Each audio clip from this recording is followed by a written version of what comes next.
Cinéma. Écran de l'infini sur lequel se projettent les rêves et les cauchemars. Leur mission, vous faire découvrir des films oubliés, vous faire poser le pied sur des genres plus ou moins inconnus, et au mépris de votre santé mentale, vous faire avancer vers des contrées nanardesques. Le seul hic, c'est qu'ils ne le savent pas encore. Voici leur émission.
Ni hao, Namasté. cher public, et bienvenue dans cette 29e émission de VHS. Visionnage hautement subjectif. Oui, on est très content de vous retrouver en ce beau mois de juin. Ah là là, Voilà, très content. il fait beau. Voilà, pour vous parler aujourd'hui de cinéma, vous l'avez bien compris, Asiatique. asiatique. Donc, c'est quand même un thème plutôt large, j'ai envie de dire. Donc, je vais pas te poser la question, Mathieu, c'est quoi le cinéma asiatique? Je vais te dire sur quoi, quand on parle de cinéma asiatique, sur quel type de film, en tout cas, sur quelle nationalité de film on peut tomber? Effectivement, Fabien, c'est une notion géographique quand même assez large, puisque le continent eurasiatique, et normalement, ça va de Brest à Vladivostok, pour reprendre la phrase de De Gaulle. Et donc, du cinéma très divers, parce que des nations sont extrêmement diverses là-dedans. Mais on peut dire, en gros, parce que on peut commencer l'Asie, continent asiatique lui-même, à partir de l'Oural ou du Bosphore pour nous. Mais si on enlève donc la partie moyenne-orientale, donc la sphère d'influence islamique, donc on se retrouve avec en fait deux grands espaces, l'espace chinois et l'espace indien.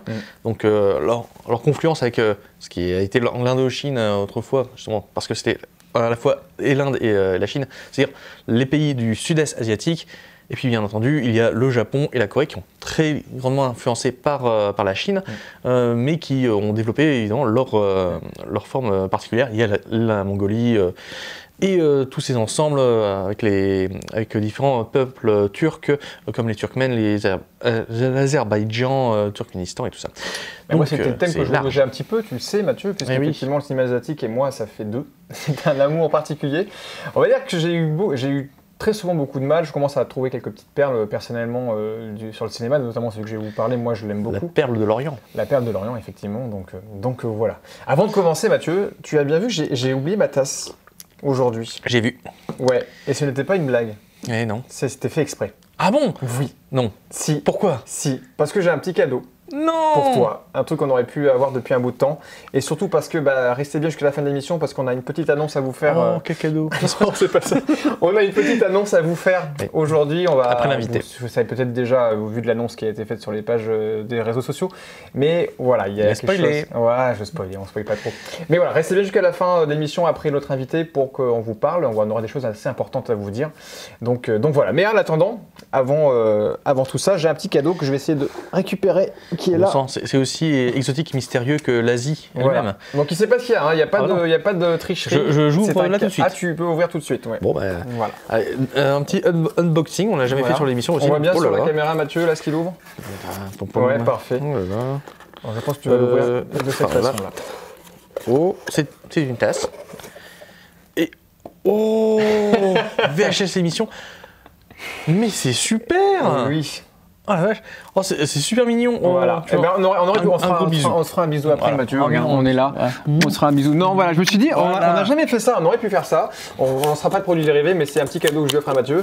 La tasse VHS avec nous. On remercie encore Dune pour son dessin. Mademoiselle Murphy, alias, qui avait fait ce petit dessin. Donc tu pourras ranger toutes tes tasses et maintenant boire qu'avec celle-ci tous les matins pour penser à moi. C'est bien. Hein?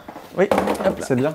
Bon, en tout cas, trêve de plaisanterie maintenant. On laisse Mathieu avec son petit cadeau et on va commencer avec mon film. La sélection de Fabien.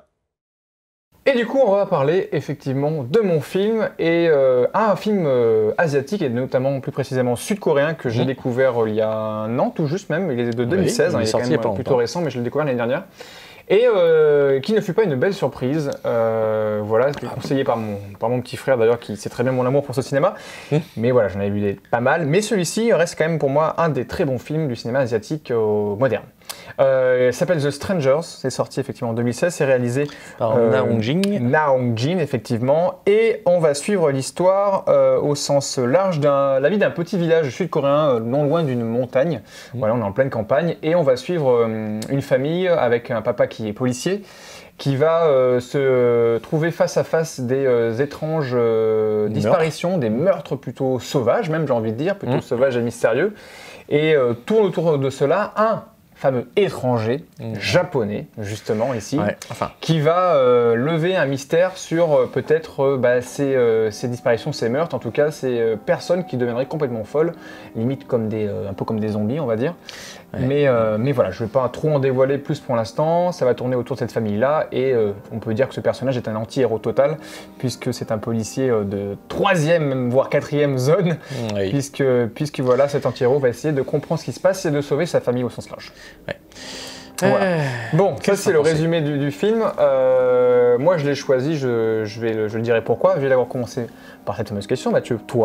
Mathieu, le connaissais-tu et qu'as-tu pensé de ce film? Moi je connaissais parce que je l'ai vu au cinéma. J'avais été un peu poussé par des copains en disant « Ah, c'est un super bon film, c'est un super bon film ».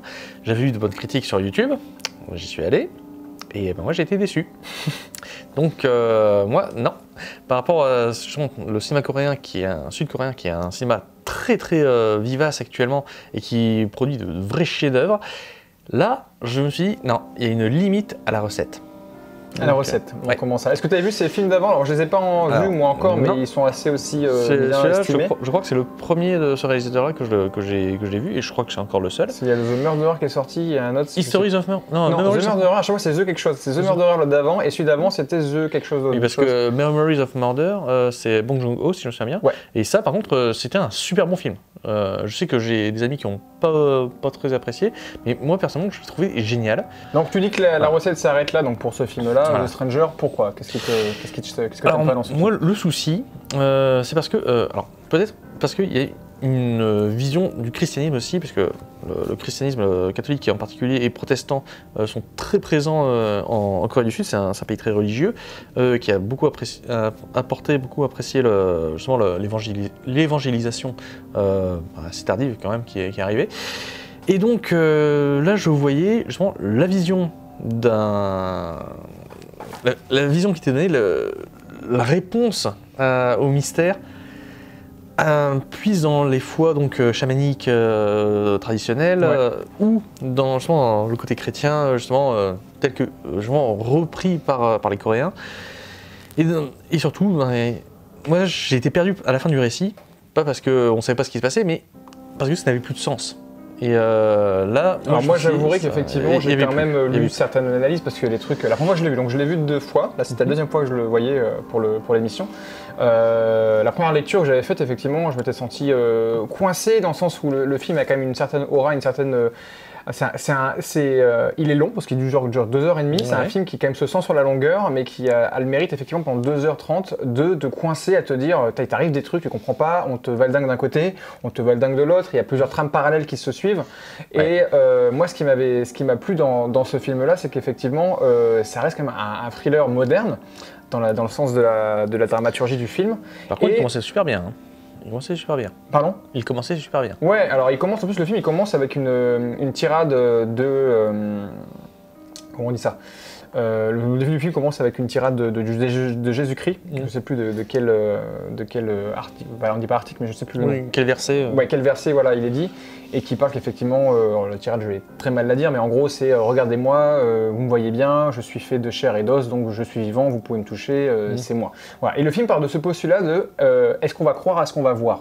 Est-ce qu'on va croire à ce qu'on nous dit ? Est-ce qu'on va croire à est-ce qu'on va peut-être croire l'inverse de ce qu'on nous dit ? Voilà. Et tout le film, le personnage principal va être valdingué comme ça, d'une certaine innocence à dire est-ce que ses amis sont les amis qui pensent ? Est-ce que les gens qui lisent les choses sont vraiment les bonnes personnes ? Et tous les personnages vont être quand même affiliés à des personnages effectivement ancrés à cette religion, puisqu'il y a quand même une histoire de diablerie, donc de diable, il y a une histoire de gardien, il y a une histoire d'étrangers qui, voilà, il y a un côté même déjà raciste dans le côté, c'est qu'un Japonais arrive dans ce village et du moment où il est arrivé, il va se passer des choses, donc forcément... En même temps, il y a la question, bien entendu, du traumatisme de la Seconde Guerre mondiale, puisque la Corée du Sud, et la Corée en général d'ailleurs, a été envahie par les Japonais et ça a été quelque chose d'extrêmement sanglant. Totalement. Donc tout l'amalgame et tout ce qu'on peut croire et tout ce qui peut être vrai ou faux va tourner autour de ce personnage qui est l'étranger, qui est un acteur qui est plutôt connu japonais d'ailleurs. Il jouait dans, je l'ai vu dans Kill Bill moi à l'époque. Oui, c'est. Je sais plus comment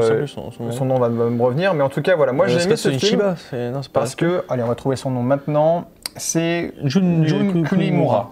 Voilà, oui, c'est celui qui jouait Boss Tanaka, qui se fait couper la tête dans Kill Bill. Exactement. Et ça. Du coup, moi, si j'aimais ce film-là, et peut-être tu sais pourquoi, c'est parce qu'il y a toujours une double lecture christique, et moi, j'adore ces doubles lectures. Du coup, voilà. Donc, je trouve que le film est plutôt audacieux. Je suis d'accord que la longueur peut freiner un petit peu. Moi, la première fois, je crois que je l'avais regardé en 2-3 fois, parce que j'avais pas eu le temps de le regarder en une seule traite, et parce que j'avais eu du mal au début.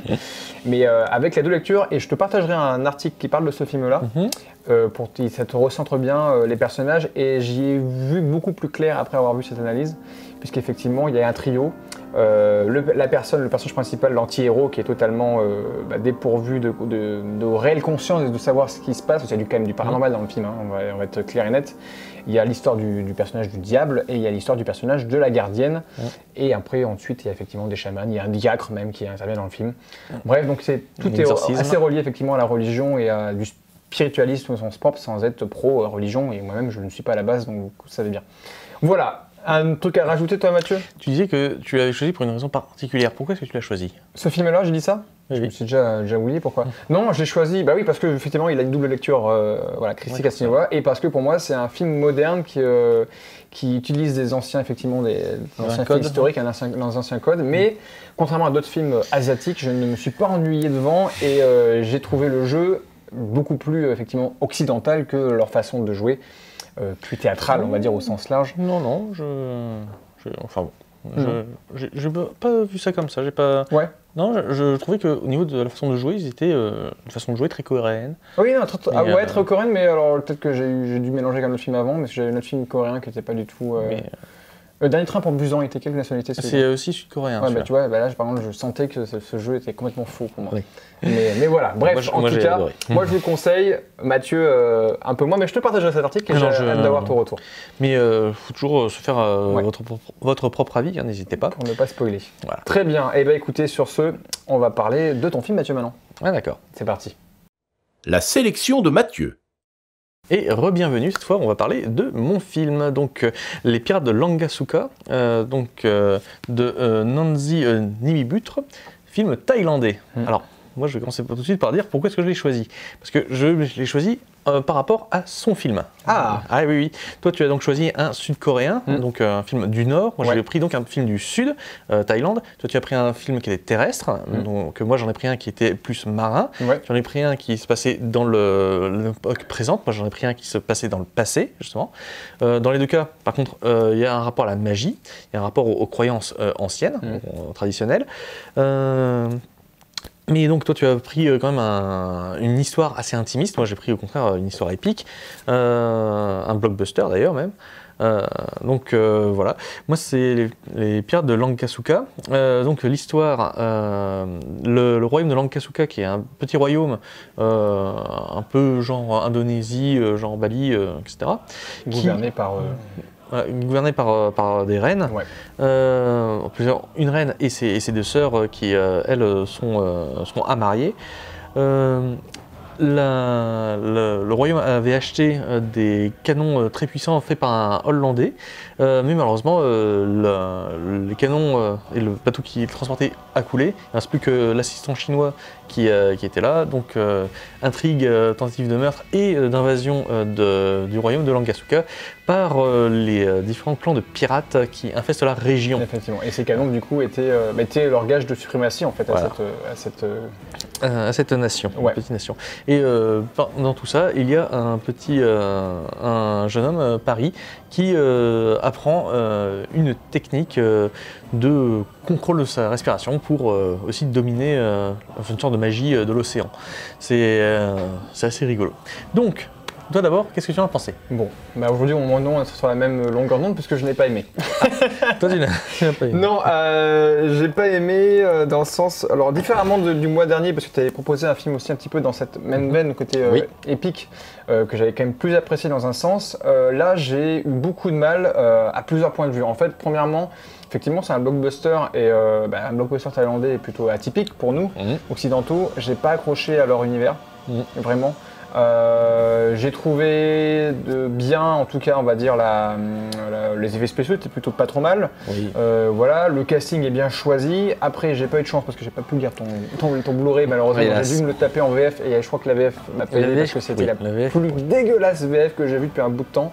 Mais c'est parce que c'est un film qui est très mal distribué, forcément. C'est fait avec 3 francs 6 sous, j'imagine. Donc, ça les voix vraiment d'Américains sur des têtes de Thaïlandais, c'était très chelou.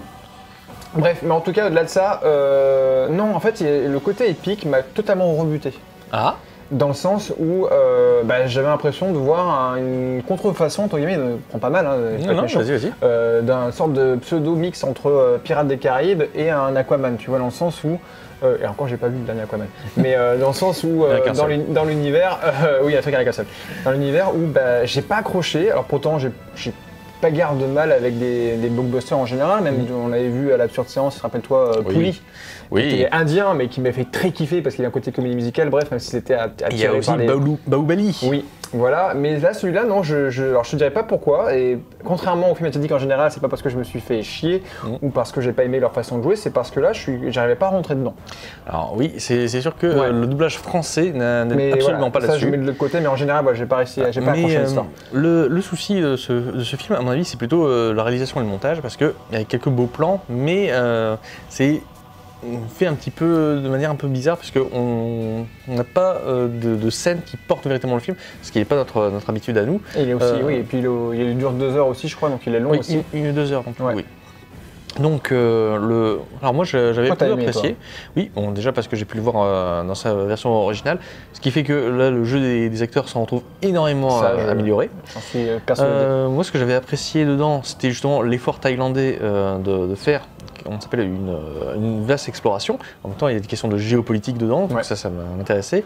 De voir que justement c'était très anti-manichéen, de voir la façon de penser, c'est-à-dire de se projeter pour un Thaïlandais. Dans la façon dont le film est écrit, dans la manière dont on discute de rapport avec l'étranger, etc. Les étrangers ne sont pas tous hostiles, il y en a quelques-uns qui sont hostiles, et c'est pas parce que c'est... à un moment, la première attaque, c'est avec les Arabes, mais c'est pas parce que ce sont des Arabes, c'est simplement parce qu'il y a un conflit territorial, un conflit géographique. Et ça, je trouvais ça intéressant aussi à voir, qu'il n'est pas un côté diabolisé. Tout le monde a droit, en fait, a une explication de ses actes, même s'il y en a, par exemple, comme Corbeau Noir, le méchant capitaine des pirates, qui, lui, simplement est un pillard, donc pas de rédemption possible. C'est un méchant. Mais il y en a qui sont beaucoup plus sur la corde raide. Donc moi, je trouvais que ça faisait un film assez complet, qui souffrait simplement de problèmes de réalisation et de montage. Ensuite, je trouvais que c'était assez correct, mais moi ce que je voulais, c'était vraiment souligner le fait qu'il y avait ce type de cinéma-là. Mais je suis content de l'avoir découvert parce que c'est vrai que en thaïlandais, si je réfléchis, je n'ai pas dû en voir beaucoup. Mais moi, ce que j'ai le plus apprécié dans le film, au fond, je pense que c'est la bande originale qui est quand même à des têtes plutôt qui restent en tête. Oui. Il y a des trucs plutôt, après ça reste pas non plus 10 ans en tête, mais voilà, hier soir quand je l'ai vu, je l'avais encore en tête. Il y a de belles musiques, il y a de très beaux costumes. Ouais. Il y a des éléments qui sont bien faits. La DA est plutôt cool. Non, la DA en lui-même, même les effets spéciaux, même si ça souffre de certains moyens qu'ils n'ont pas, comme on peut voir aux États-Unis, mais non, voilà. Donc voilà. Mais moi, j'ai pas du tout accroché à l'univers, donc ça c'est autre chose. Mais sinon, quand même, tu ne regrettes pas de l'avoir découvert. Non. Dans ce cas, loin de là. Vous aussi, vous pouvez le découvrir. Voilà. Et puis, peut-être vous faire votre propre avis là-dessus. Après tout, c'est un cinéma qui mérite une seconde chance. Exactement, en parlant de seconde chance, il pourrait même parfois être invisible, et je crois que notre invité ne l'est pas, lui, par contre, invisible, aujourd'hui, puisqu'on va accueillir tout de suite notre invité du mois, ou du jour. Allons-y. L'invité du jour. Et nous revoilà avec notre invité du mois. Notre invité aujourd'hui, c'est Alexis Thébaudeau. Salut. Salut. Ouais, moi je te dis salut parce qu'on se connaît bien. Oui. Voilà, on a fait un petit peu de radio ensemble, toujours sur. Moi je le découvre. Voilà, donc sur Prune. Mais aujourd'hui, on t'a invité pour parler cinéma et même particulièrement une certaine vague de films de cinéma, j'ai envie de dire. Ouais. Puisque tu viens sous le titre du Accès à Cinéma Invisible, qui est une association. Voilà, et on va aussi parler de la séance de la seconde chance, qui est aussi un autre concept qui vient de toi, j'ai envie de dire. Puisque déjà, Accès Cinéma Invisible, c'est quoi? C'était fondé en 2006, donc tu es le co-créateur de cette association. Ouais. Et ça a le but de faire découvrir des films qui ne bénéficient pas toujours, ou des fois peu d'intérêt, de la diffusion qu'ils méritent parfois. Donc l'association, elle organise des projections ouvertes à tous, gratuites, dans différents endroits de la ville, à Nantes et un peu ailleurs. Ouais. Ouais, donc ça c'est pour Accès Cinéma Invisible. Ouais, c'est ça. C'est ça. Et la séance Seconde Chance, donc ça c'est un peu plus récent, c'est depuis 2016. Ouais. Tu proposes au public nantais, notamment au cinéma du Concorde, à Nantes, voilà. Essentiellement. Essentiellement, ouais. Uniquement au Concorde. Uniquement au Concorde, ouais. On salue le Concorde du coup. Bien sûr. Voilà, pour un tarif préférentiel, une séance unique d'un film qui est passé, lui, totalement inaperçu et qui mérite pourtant aussi notre attention. Ouais. Voilà. Une belle application du principe d'égalité, dans la rue duquel se trouve le Concorde, justement, la rue de l'égalité. Exactement. Et puis le Concorde à Nantes reste quand même un cinéma qui est quand même qui a une réputation effectivement et qui est un très très bon cinéma. D'ailleurs, on est très bien célèbre. Voilà. Je trouve que c'est le meilleur cinéma en le meilleur fauteuil de la ville. Et surtout donc une politique de cinéma d'art et d'essai très conviviale. Cinéma indépendant avec les meilleurs fauteuils du monde. C'est vrai. Non, mais du monde carrément. Je pense que on peut dire ça. Ouais, du monde. J'aime pas passer les cinémas d'Acapulco, donc je peux pas dire. Et juste ça, toi, ça va. S'il y a que Acapulco que t'as pas testé. Bon, moi je vais commencer avec la première question, qui est une question un petit peu vaste et large. Donc voilà, on se connaît, mais on se connaît pas non plus tant que ça. Et moi j'avais envie que tu nous parles un petit peu effectivement de ta cinéphilie, dans le sens où ton parcours cinéma, comment t'es arrivé à te plonger un peu dans le monde du 7e art avant d'en arriver là aujourd'hui avec cette association et cette action. Instant striptease. Voilà. D'où viens-tu, Alexis? Ah non, c'est pas pareil. Non. Je sais pas, j'ai toujours beaucoup regardé de films. Toujours été encouragé pour regarder des films, soutenu pour regarder des films chez moi. Il y avait plein de cassettes. On avait Canal+, au début de Canal+. Ouais. Chaîne cinéma de l'époque. Bah ouais, les films en VO parfois, qui étaient rediffusés. Et puis, je sais pas, mes parents m'ont emmené au cinéma très tôt. J'ai eu des expériences très marquantes de première fois au cinéma. J'étais allé voir le Batman de Burton en 89, j'avais 4 ans. Ah oui, ouais, c'est un baptême de l'air, quoi. J'ai eu très peur, voilà. Mais j'ai beaucoup aimé. Je crois que j'avais été voir aussi La Petite Sirène avant au cinéma. J'avais eu très peur. Mais d'une autre façon. Là, c'est Ursula. Ouais, là j'avais peur de la pieuvre. Ah oui, Ursula, c'est ça. Et oui, voilà. Et je sais pas, non, bref. Et puis j'y suis toujours beaucoup allé, beaucoup revu de films avec mon frère. Et puis voilà, quoi. Au bout d'un moment, en fait, c'est moi qui proposais les films lorsqu'on allait au cinéma à mes parents. Et puis puis c'est tout, quoi. Donc c'est limite plus toi qui as créé la culture cinéma à tes parents que non, j'ai repris le flambeau. T'as repris le flambeau, c'est bien ça. C'est eux qui m'ont emmené au cinéma. Et qu'est-ce qui est le cinéma qui te définirait un petit peu, on va dire aujourd'hui, quel est le cinéma que tu aimes, même si indirectement on le sait un petit peu? Non, moi c'est très large. Voilà, j'ai pas du tout de... J'essaye de pas du tout avoir d'a priori, de préjugés. Il y a vraiment beaucoup de choses très différentes qui m'intéressent. Pourquoi cette association et ces actions te semblent bénéfiques au monde du cinéma, dans le sens de ce qu'on a présenté avant, le cinéma invisible, la séance de seconde chance, et dans le milieu du cinéma nantais plus précisément? Pourquoi ça a été... Quelle est l'envie que tu as eue en montant ces deux actions différentes, mais en même temps communes dans un même thème? Oui, c'est complémentaire. Et c'est, je crois, complémentaire aussi de ce qui est déjà proposé à Nantes en matière de cinéma, en matière de cinéma en salle surtout.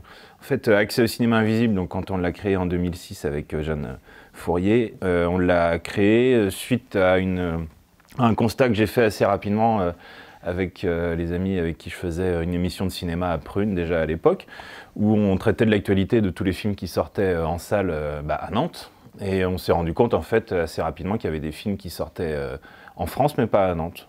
Voilà, tout simplement. Et donc à la base, l'association l'a créée juste pour pouvoir trouver un moyen de diffuser ces films qui sortaient pas, quoi. Puis après, on a creusé un peu plus et c'est pas seulement les films qui sortent pas à Nantes, mais aussi ceux qui sortent pas du tout en salle en France, ou alors des films plus anciens qui sont plus disponibles en DVD, qui sont jamais sortis en DVD peut-être. Tu te rappelles des premiers films que vous avez diffusés, peut-être ceux qui vous a fait le déclic, vous dire tiens, il faut qu'on fasse ça, il faut vraiment qu'on le fasse passer celui-là? Oui, alors le déclic, je crois que je l'avais déjà raconté, c'était avec le film Breakfast on Pluto de Neil Jordan, avec Cillian Murphy et tout plein d'autres Irlandais. Et c'est un super film, et il était sorti par là vers 2005-2006 quand on faisait l'émission. Et ça fait partie des films qu'on attendait, parce que moi je connaissais déjà Neil Jordan et j'avais envie de le voir. Et le film est sorti en salle en France, mais pas à Nantes. J'ai eu le culot d'appeler le distributeur que j'ai réussi à avoir, je ne sais plus comment, et qui m'a expliqué que le film était bien, mais qu'on ne sentait pas trop pour autant de le mettre dans plein de salles.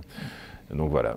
Et du coup, comment ça se passe? Vous avez un film que vous avez entendu parler, que vous avez peut-être vu effectivement. Donc tu contactes du coup les distributeurs. Comment ça se passe? Est-ce que c'est des démarches difficiles? Est-ce que c'est facile d'accès? Non, c'est parfois très long. Mais ça, c'était un cas particulier puisque le film était en salle. Depuis, on s'est quand même spécialisé beaucoup dans des films qui ne sont pas sortis du tout. Ouais. Et là, quand on l'a créé, c'était en 2006. Mais la première action qu'on a faite, c'était un festival du film d'Europe centrale. Parce que moi j'étais parti en Erasmus pendant 2 ans, enfin 1 an plus un autre.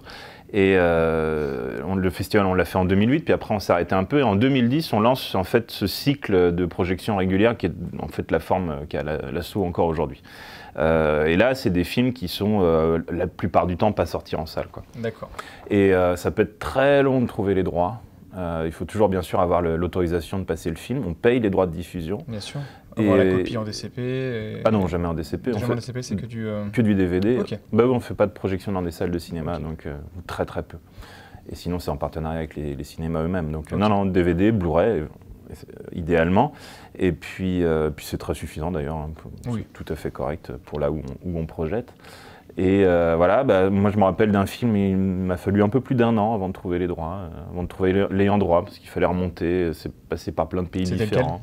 C'était Rencontre au bout du monde de Werner Herzog, un documentaire sur l'Antarctique. Tu connais? Et sur les gens qui habitent là-bas, qui sont tous malades. Ok, c'est The Thing en fait alors. The Thing. Ouais. De Carpenter version documentaire. Oui, mais juste avec des paysages tout blancs et des gens qui deviennent fous un peu face à ça, quoi.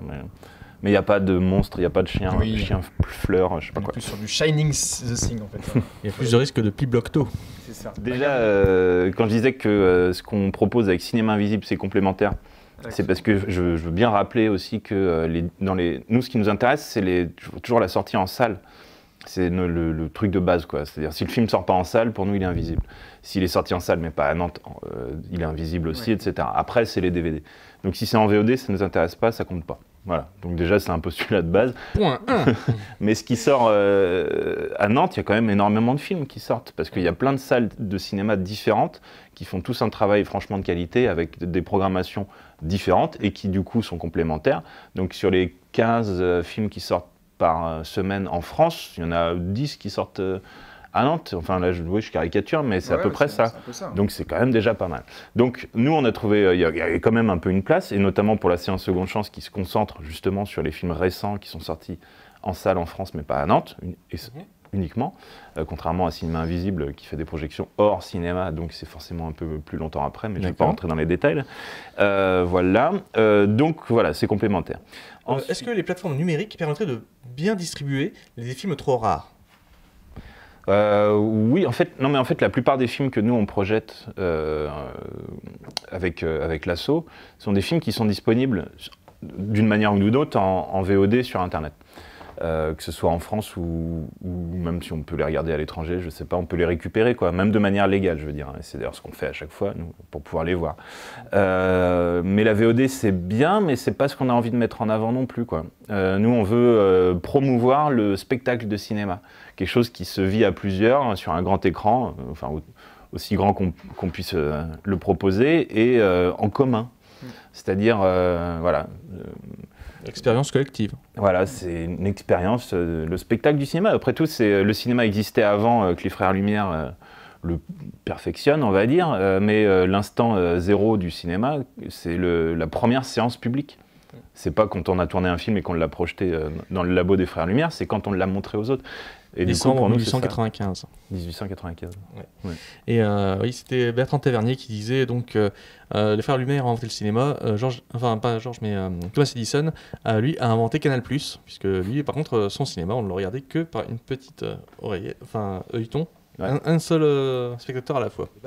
Y a-t-il des films qui demanderaient un cinéma de la troisième chance ? C'est une bonne question. C'est plein de dilemmes. Alors déjà, ça s'appelle la séance Seconde Chance parce qu'il n'y en a pas de troisième, sinon on dirait la deuxième. On a tous droit à une seconde chance, voilà. Justement. Enfin, j'espère. Voilà, droit à une seconde chance. Mais oui, il y a plein de films en fait qui sont... Nous, on a des critères là pour Cinéma Invisible, pour ce qui est... Donc je vous ai dit, si c'est pas sorti en salle, c'est invisible, si c'est pas sorti en DVD, etc. Ensuite, c'est pas parce qu'il est invisible qu'on va le passer, il faut aussi qu'on l'ait regardé entre nous, qu'on ait voté entre tous les membres bénévoles de l'asso. Faut qu'il y ait la moitié plus 1 qui soit pour le passer, enfin c'est très démocratique. Et ensuite, on se rend compte... Enfin, on se refuse de passer des films qui sont pas sortis en salle peut-être, mais qui sont passés une fois en festival à Nantes. Parce que le boulot a déjà été fait. D'accord. Mais s'il est passé qu'une fois, mais il y a 10 ans, on réfléchit à peut-être qu'on va le repasser, donc ce serait un peu une troisième chance, effectivement. Donc oui, Mathieu. Donc oui. Oui, tout à fait. Et puis il y en a qui méritent en fait des chances régulières et récurrentes. J'ai une petite blague, une excellente raison. Qui passera ou pas. Qu'est-ce qui est le plus dur à faire, passer Frankenstein en seconde chance ou passer L'Homme Invisible au cinéma invisible? Oh. Qu'est-ce qui est le plus dur? Difficile de répondre. Je me suis dit, voilà, si on a envie de rejoindre l'association Cinéma Invisible ou faire partie de tes actions comme Seconde Chance, comment, si on veut être entre guillemets bénévole, on veut t'aider à faire des trucs, est-ce que c'est possible? Eh ben, alors, la séance Seconde Chance, c'est juste moi. Hein. Oui. Donc, et ils vont quoi donc du coup c'est le Concorde qui accueille la séance, mais c'est moi qui fais la prog, la présentation. Et c'est un peu mon truc, donc vous ne pourrez pas y participer. Mais pour le cinéma invisible. Vous pourrez par contre venir voir les films, ça, il n'y a aucun problème. Ça, c'est déjà beaucoup déjà d'y aller. Et pour accès au cinéma invisible, par contre, ça c'est bien plus simple. Il suffit de nous contacter. Vous tapez accès au cinéma invisible sur un moteur de recherche, sur un réseau social. Et puis de toute façon, on mettra toutes les adresses dans la barre de description. N'hésitez pas à aller faire un tour. Et vous nous trouverez. Voilà. Il suffit juste d'être cinéphile ou d'être ouvert au niveau cinéphilie, d'être un peu disponible quand même pour pouvoir aider. Bien sûr. Et du coup, vous êtes combien là, actuellement, là aujourd'hui dans l'association? Là actuellement, on a une vingtaine. Ah oui. C'est bien. Une douzaine franchement actifs et puis une vingtaine en tout. Ouais. Bien. Ça doit être sympa les pots de fin d'année. Oui, les réunions. Les réunions aussi. Hebdomadaires. C'est bien. Suffisamment. C'est bien. Alcoolisé. Écoute, nous avec Mathieu, on va te remercier d'être venu avec nous. Ce mois-ci, oui, tout à fait. Et puis on mettra effectivement, je le reprécise, tous les liens concernant accès au cinéma invisible, concernant la séance de la seconde chance sur la barre de description. C'est la séance seconde chance. Séance seconde chance. J'ai dit quoi? De la seconde. Séance oui, non, mais séance, seconde chance. C'est comme Facebook, on a enlevé le the. Donc voilà, donc on mettra bien sûr tous les détails en description et puis au plaisir de te recroiser dans les salles obscures, Alexis. Eh ben, avec plaisir. Tout à fait. Et puis oui aussi, vous pouvez l'entendre sur Radio Prune à Nantes pour parler aussi cinéma. Voilà, dans Rouge Fauteuil. Est-il possible de voir une séance de cinéma invisible dans une salle obscure? Bonne question. Je ne saurais pas quoi répondre non plus. Mais oui. Voilà, Alexis a dit oui, donc c'est que c'est possible. Très bien. Bon, en tout cas, on te remercie, Alexis. Et puis, nous, on se retrouve juste après cette petite coupure parce qu'on a un truc à vous annoncer. Voilà. Merci à vous. Merci, Alexis. VHS, visionnage hautement subjectif. L'émission des films plus ou moins connus. Eh oui, vous n'avez pas vu de tirage de chapeau ce mois-ci. Il y a une raison pour cela. Et on vous l'annonce avec une certaine... une petite nostalgie, une petite tristesse. Alors, il n'y a pas de blague, hein. Vous êtes habitué à nous voir faire des blagues. Là, c'est pas de blague, c'est du sérieux qu'on vous dit. VHS, ça va se terminer. Oui. Et ouais, il y en a peut-être certains. En tout cas, on remercie tous ceux qui nous suivent depuis le début et on en connaît même quelques-uns encore. Certains par commentaires et autres. Et on vous remercie. Mais ça va s'arrêter puisque, pourquoi ? Parce que déjà, ça fait 2 ans et demi qu'on fait des émissions pour nous, en premier, pour vous aussi, qu'on partage notre amour du cinéma. Et que on pense aussi avoir fait un petit peu le tour des thèmes et qu'on a envie aussi de tenter peut-être de nouvelles choses plus tard. On va essayer. Ouais, puisqu'avec Mathieu, à la base, on est aussi cinéaste indépendant, chacun de notre côté.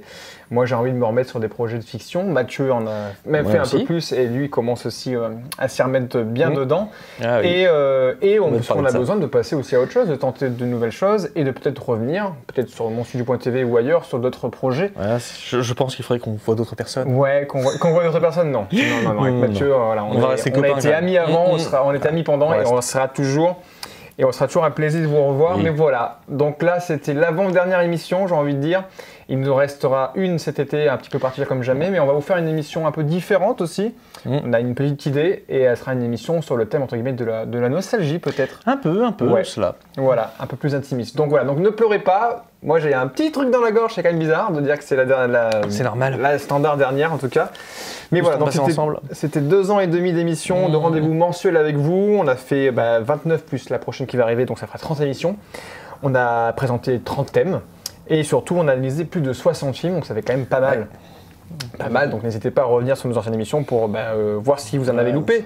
Voilà, on va remercier bien sûr de tout cœur tous les gens que je vais citer après. Donc il y a des techniciens, des invités, des remerciements spéciaux, les amis qui ont joué dans les sketchs aussi. Et ce sont venus tous, pour le cinéma. Ouais, ce sont tous des bénévoles, donc voilà, toute l'équipe est bénévole, donc on les remercie de tout cœur. Ceux qui sont passés une fois, comme ceux qui sont restés pendant presque 1 an. Merci de nous avoir laissé les pépettes. Voilà, donc je vous remercie et j'ai tout noté et j'espère n'avoir oublié personne. Et si je vous ai oublié, je m'en excuse. On va remercier tous les techniciens. Donc il y a Rodrigue Millard, il y a Jean-Félix Blandel, il y a Cécile Berens qui est avec nous ce soir, il y a Johanna Doukari, Jean-Pierre Hamon, Cyril Gentas, Romana Gilet-Poguet, Ariane Cousin, Antonin Bayevert, Marine Valour, Océane Chat et Coralie Ménian, du coup, qui ont été de main forte pour être à la caméra, au son ou autre, en tout cas en termes de techniciens. Donc merci à eux et grâce à eux, c'est on va dire 50% nous et 50% eux que l'émission existe. Oui. En tout cas, les invités, et ils sont nombreux, puisqu'on a eu Carnodio et Erwan Lebren de Courant-Bar. Voilà, on a eu Franck Junot. On a eu Château dans la Brume. Kevin Robic, on a eu Jean-Maurice Bijard de l'Absurde Séance au 14A, Aurélien Herbin du cinéma Saint-Paul à Rezé, Grand Marc Caro, donc c'était notre plus gros guest et on lui fait un petit coucou s'il nous regarde, je ne sais pas. Bon, c'est super sympa. Voilà, Stéphane Morel-Mogoma, bien sûr. Qu'on va revoir bientôt un jour. Oui, effectivement, Frédéric Vincent Cécile et Chloé qui étaient nos cosplayers pour l'émission spéciale de la première année. Enlil Ledbana du collectif script.fr, Jean-Pierre Hamon qui était venu avec Clémence de Bonny pour son film, c'est ça. Grégor Le Simple, on a eu aussi Vincent David, Mélanie Bruno alias Z, la maquilleuse avec sa petite tête là. Voilà, pas elle mais son bonhomme qu'elle avait amené. Oui. Annie Loua, la décoratrice qui était venue, Rodrigue Tardivo, voilà un ami aussi à nous, Simon Nwambeben qui était venu aussi nous parler de son premier film. François Simon Biton et Léna Fourré du collectif Creative Maker. Voilà, on a eu Blanc Camé pour l'émission spéciale de l'année dernière. Gabriel Feuillas, on avait été visiter sa boutique, on lui fait coucou. C'est ça. Francis Frenkel, Vincent Pio, Roulia Nikiforova, Mathias Averti. J'ai dit quoi ? On t'a dit Roulia, mais c'est Yulia. Yulia, pardon, je m'excuse. Yulia Nikiforova, Mathias Averti, Déborah Hurtemat qui était venu nous voir pour parler de Mad Max, Julien Bellamy et Kevin Mouly du coup de la Schlagbox mais qui sont maintenant à Jolimum. Chez Jolimum, ouais. On leur dit bonjour. Alice Bouillet, notre photographe plateau, Edwina Boleis et Stéphane Guillet des Modules étranges, rappelez-vous. Salut à vous. Christophe Hamon, ça c'est un gros big up, un gros bisou, notre invité du mois dernier, notre voix off bien sûr et comédien hors pair, et Alexis Thébaudot qu'on vient juste de voir avant. Donc on les remercie. Ah, casse pas ta tasse maintenant. Je la casse pas. En tout cas, on les remercie d'être venus et de passer sur cet exercice qui n'est pas toujours facile, hein, être devant une caméra et répondre à des questions comme ça. Donc merci à eux. J'ai des remerciements spéciaux, donc forcément Walter Bonomo, notre dieu, entre guillemets, c'est grâce à lui qu'on tourne cette émission. C'est pas Pounet 2. Ici, c'est grâce à lui qu'on a tous ce matos pour pouvoir les faire, donc merci à toi et d'avoir été répondu toujours présent quand on avait besoin de toi. Mademoiselle Murphy, donc moi je l'appelle comme ça, mais toi c'est voilà. C'est Doon. Doon qui avait fait du coup notre petit remake version animée qui est sur nos tasses maintenant aujourd'hui. Sébastien Audigier, Carnodio, qui ont participé forcément à la création du premier générique. Cécile Berens qui a participé, elle, presque au dernier générique donc actuel. C'est ça. Et on remercie aussi Kevin Robic de nous avoir shooté nos petites têtes pour les différentes visuels aussi. Ouais. Et Christophe Hamon encore pour cette voix off qui restera longtemps dans nos têtes. Voilà. Et bien sûr, parce qu'effectivement, on a fait un petit peu les cons, mais il y a eu beaucoup de gens qui nous sont prêtés au jeu et qui ont joué dans nos sketchs avec nous. Les premiers, c'était Sloan Lementec, Milo Tribalier, qui étaient nous mini-nous. Oui. Voilà. Ensuite, Gabriel Larac qui a fait le dinosaure, Nancy Segura qui a fait une prof, Rodrigue Millard qui a fait notamment plusieurs personnages qu'on remercie, Virgile Amoros, Julien Bert, Lucie Guérizek, Cécile Berens, Anne-Sophie Iacono, Nadège Tran, Jean-Pierre Hamon, Raffenstein qui était l'autre Deadpool l'année dernière, Gabriel Feuillas, Berlioz le chat, on l'a eu, Thibaut Auriacombe, Ambéline Viette, Valentin Rousseau, Marine Valour et Astrid Desmarques qui étaient dans notre version comédie musicale. Voilà. Ça en fait. Ça en fait du monde. J'espère que j'ai oublié personne et si je vous ai oublié, vous me tirez les oreilles, mais en tout cas, on pense à vous aussi. Voilà. Bon, j'ai été au plus vite et maintenant, entre toi et moi, Mathieu, on fait un petit bilan de cette émission parce que elle est tombée de nulle part à la base cette émission. Un petit peu, mais en fait, ça te trottait dans ta tête depuis un petit moment. Tu voulais un projet cinéma pour parler de ton amour du cinéma qui est grand, puisque toi, tu as déjà réalisé un petit long métrage avant Ciné Créatis, là où on s'est rencontrés. Ouais. On s'est rencontrés il y a 9 ans, puisque c'était en 2010 qu'on a commencé Ciné Créatis. Et donc là, ça fait 2 ans et demi que nous officions sur VHS, sur TV Rezé. Avant, nous étions à Rezé. Avant, c'était encore François Hollande qui était président. Et Emmanuel Macron n'avait pas réussi à nous le faire regretter pour l'instant. Même si maintenant, à l'époque, déjà, on avait un souci là-dessus. Mathieu, ça parle toujours politique. Oui. C'est incroyable. Parce que nous voulons vivre comme ça. Et le cinéma aussi, c'est la vie. Le cinéma aussi veut vivre. Le cinéma aussi a le droit d'exister. Nous sommes... pour parler de cinéma, les Tucherois n'existaient pas. Il y avait des trucs comme ça. Il y avait beaucoup moins de films dans la cinématique Avenger, forcément. Voilà. Oui, on ne savait pas encore ce qu'allait faire Thanos. Il n'y avait pas encore claqué des doigts. Effectivement. Mais voilà, c'est une émission. C'était une émission qui, moi, en 2 ans et demi, m'a appris beaucoup, surtout parce que j'ai encore élargi ma cinéphilie, parce que par les propositions de Mathieu. Et ce qui m'a toujours intéressé, c'est parce qu'avec Mathieu, on a quand même des goûts différents. Même si souvent, on est d'accord, on a quand même des goûts plutôt différents et c'était toujours un plaisir de découvrir ces films. On a fait découvrir aussi. Ouais, et j'espère. Et surtout d'en partager, d'en débattre avec vous. Et ça manque quand même un petit peu de travail. On a l'impression comme ça, on se pose et tout. Non, on regarde les films, on se documente dessus. Et puis après, tout le montage, tout le reste, ça prend quand même du temps. Donc c'est aussi pour ça qu'on a envie de passer aussi un petit peu à autre chose et tenter des choses un peu différentes pour se ressourcer et puis se renouveler surtout. Donc nous avons parlé passé. Nous parlons présent sur cette fin d'émission. Ouais. Peut-on commencer à envisager le futur? Bien sûr, on retourne vers le futur. Je t'écoute, mon cher Doc. Pour toi, qu'est-ce que ça va faire? Fabien, il faut qu'on aille vers le futur. Et pour l'instant, nous allons redevenir cinéastes. Ouais. Alors, qu'est-ce qu'on va faire? Moi, déjà, je suis en train d'écrire un premier long métrage que j'espère, normalement, je devrais finir ce mois-ci, puisque là, je vais aller voir... Et ça fait un bout de temps que tu m'en parles. Oui, déjà. Ça fait un moment, en fait... Je suis quelqu'un de très lent pour écrire ça. J'ai aussi d'autres projets en tête, en particulier donc, avec Stéphane Mogoma, une idée de mini web-série en 12 épisodes. Donc là, ça pourrait être aussi bien sympathique. On vous tiendra au courant, évidemment. Évidemment. Ben oui, ben moi j'ai fait des courts-métrages, effectivement, des moyens avant. J'en ai toujours fait, même avant de faire mon école. J'en ai fait un peu moins après, pendant là, les périodes VHS, puisque j'avais envie de tenter de nouvelles choses. Et là, je m'y suis remis, je ressors des films du carton. J'ai effectivement un projet de fiction qui va prendre un peu plus de temps. Et j'ai encore d'autres idées derrière la tête, mais effectivement, parler cinéma aussi reviendra avec un autre format, peut-être ici, peut-être ailleurs, avec Mathieu, avec Pekatio, je ne sais pas, peut-être tout seul dans mon coin. On va voir, mais en tout cas, effectivement, ça ne s'arrêtera pas là avec Mathieu, j'en suis sûr. Non. Mais voilà, j'ai envie de me replonger sur le terrain. Voilà, on a invité beaucoup de gens, et aussi le fait d'avoir eu des invités qui nous parlent de leur tournage, qui nous parlent de leurs envies de cinéma, et ben ça m'a encore repoussé à me dire j'ai aussi besoin d'y retourner moi sur le terrain, de tourner des choses et de voir aussi pas mal de choses. Voilà, donc les projets ils sont là, on vous tiendra au courant bien sûr. N'hésitez pas à suivre effectivement la page Facebook aussi, mais n'hésitez pas aussi à suivre. Mathieu, t'as pas de page, mais on mettra ton YouTube. Il faut que je fasse ça. Et puis on mettra tous les liens, n'hésitez pas à le retrouver aussi comme ça. Et puis voilà, donc c'est avec une certaine aigreur, mais avec beaucoup de tendresse, avec beaucoup de nostalgie. Non, mais aigreur en sens, voilà, je suis triste. La boule à la gorge. Voilà, j'ai pas choisi le bon mot, mais avec beaucoup une petite boule au ventre dans le sens où c'est fini. Ça reste fini en tout cas, il nous reste encore une émission à tourner. C'est fini. Mais voilà, dans le VHS, Vinage Hautement Subjectif va s'arrêter là, avec beaucoup de souvenirs et que des positifs, j'ai envie de dire presque. Voilà. Les seules galères, ça va être des micros cassés ou autre. Oui, il y a eu ça. Il y a eu ça. Voilà. Cécile qui est derrière mais qui nous entend, est-ce qu'elle a envie de passer un petit mot comme ça, rapidos? Par la voix? Ouais, on va retransmettre en direct, vas-y. Ok, que ça m'a fait très plaisir de tourner avec vous pendant presque 1 an. Donc ça fait très plaisir de tourner avec nous pendant presque 1 an.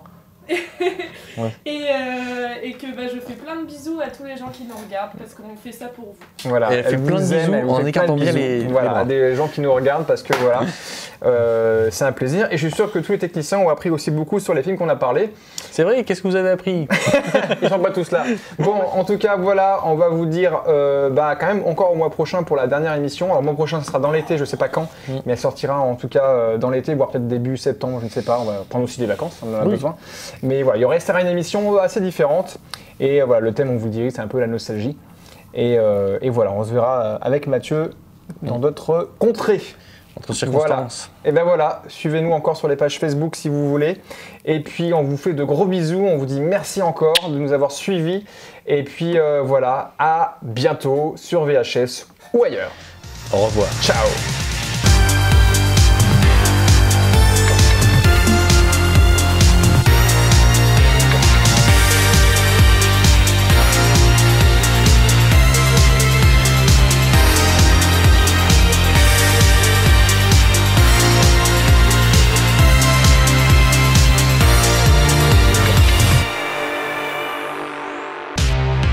VHS, visionnage hautement subjectif. Un thème, 2 films, plus un invité du cinéma local. L'émission des films plus ou moins connus.